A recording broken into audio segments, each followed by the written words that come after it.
Alors, vivre dans la sainteté, mais compter sur la grâce. Amen. La grâce de Dieu est plus grande que ta chute. Dieu ne regarde pas seulement à ta faute, mais il voit aussi le sacrifice de Jésus. Parce que nous sommes sauvés par le moyen de la foi. Amen. Quand l'apôtre Paul le dit, il ne nous encourage pas dans le péché. Ce n'est pas pour nous encourager à pouvoir repartir ou de pouvoir vivre dans le péché, mais c'est une façon de pouvoir nous encourager à repartir quand nous tombions. C'est juste repartir vers le Seigneur et pour ne pas recommencer dans la même bêtise. Nous pouvons tomber, c'est vrai, mais il y a des principes. C'est comme on dit, pour donner la valeur à la repentance, il faudrait que tu changes. Ou bien quand tu es converti réellement, il y a des choses que toi-même tu ne peux pas faire. Tu es né de nouveau, tu es né d'esprit. Il y a des choses que l'Esprit Saint ne peut jamais autoriser que tu fasses. Mais si tu repars, ça veut dire que tu n'es pas converti. Tu n'as pas une conversion achevée, tu as une conversion inachevée. Tu n'es pas converti complètement. Tu n'es pas né d'esprit. Et quand nous tombons, nous n'avons pas à fuir Dieu par honte. Au contraire, Jésus-Christ se tient comme notre avocat devant le Père.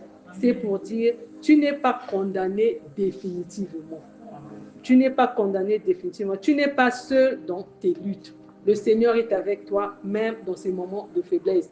Il nous redonne toujours cette force intérieure de pouvoir demeurer, de pouvoir patienter aussi. Parce que comme je disais, c'est tout un processus. Il faut avoir aussi une patience. Parce que si tu n'es pas patient, tu vas te dire qu'elle a pardonné, qu'elle avait mon bon, j'abandonne.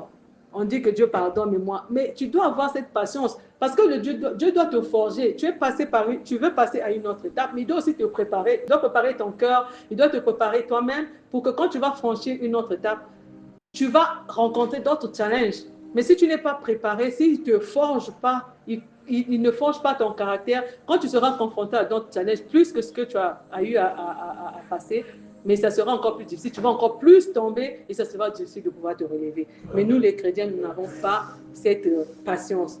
Vraiment que le Seigneur ce soir nous donne cette grâce de patienter et avoir la force de recommencer avec le Seigneur. Jésus s'est donné sur la croix pour toi et moi. Alors nous avons cette grâce de pouvoir recommencer avec le Seigneur. Dans le psaume 51, nous avons vu David. Il est reparti au pied de son père. Il a lancé un cri de repentance. Dieu l'a pardonné. Dieu l'a rassuré. Dieu l'a redonné. Comme il disait, ne me retire pas ton Esprit Saint. Parce qu'il ne pouvait pas, il savait qu'il ne pouvait pas vivre sans le Seigneur. Il a recommencé, il a reconnu, il est reparti envers le Seigneur. Alors, Dieu nous encourage à revenir à lui sans honte, sans crainte, juste faire le premier pas. Amen. Juste décider et avancer. La grâce est plus grande que ta chute. Amen. La grâce de Dieu est plus grande que ta chute. Jean, l'apôtre, nous rappelle, même si nous tombons, nous ne sommes pas abandonnés. Jésus intercède pour nous et a déjà payé le prix pour nos péchés. Nous pouvons le lire dans 1 Jean chapitre 2, le verset 1 à 2.